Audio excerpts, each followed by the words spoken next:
If you want awesome products at great prices, check out the in the description. A seismic shift is brewing within the hallowed halls of the U.S. State Department, a potential upheaval that could reshape the very fabric of American foreign policy.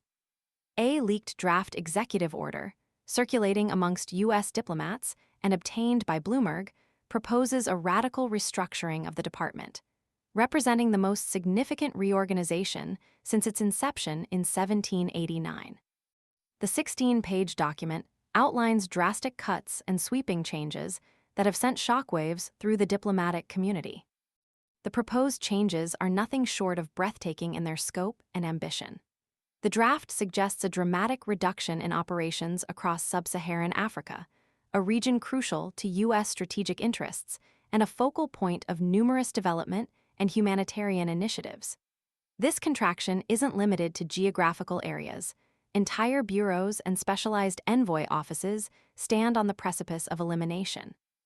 The targets are clear: departments dedicated to climate change mitigation, refugee resettlement, human rights promotion, the advancement of democracy, and gender equality. These are not peripheral concerns. They are fundamental pillars upon which U.S. foreign policy has been built for decades.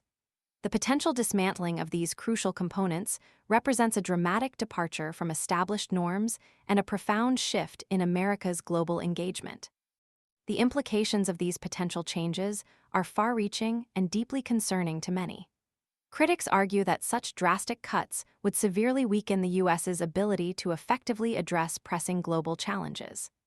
The elimination of climate envoys, for instance, would signal a retreat from international cooperation on climate change at a time when the urgency of addressing this crisis is undeniable.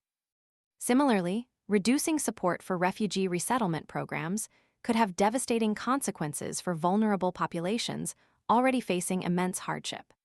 The cuts to bureaus dedicated to human rights and democracy promotion would undermine decades of efforts to support democratic institutions and protect human rights worldwide, potentially emboldening authoritarian regimes and further destabilizing fragile regions. The silence from the White House and the State Department itself only serves to fuel speculation and apprehension. While neither entity has officially confirmed the authenticity or the potential implementation of the draft order, the lack of a clear and decisive denial adds to the growing uncertainty. This silence contrasts sharply with the immediate and emphatic denial offered by Secretary of State Marco Rubio, who swiftly labeled the reports fake news on X, formerly Twitter, going so far as to accuse the New York Times of falling victim to a hoax. This contradictory response further complicates the narrative and raises questions about the veracity of both the leaked document and the official denials. The sheer scale of the proposed restructuring is staggering.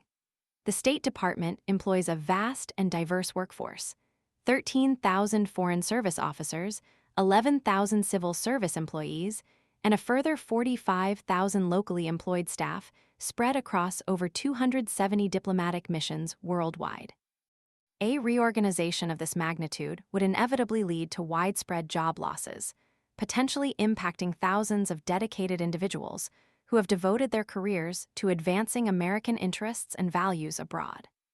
The potential disruption to ongoing diplomatic initiatives and the loss of institutional knowledge would be equally significant, leaving the United States significantly less equipped to navigate the complexities of the global stage.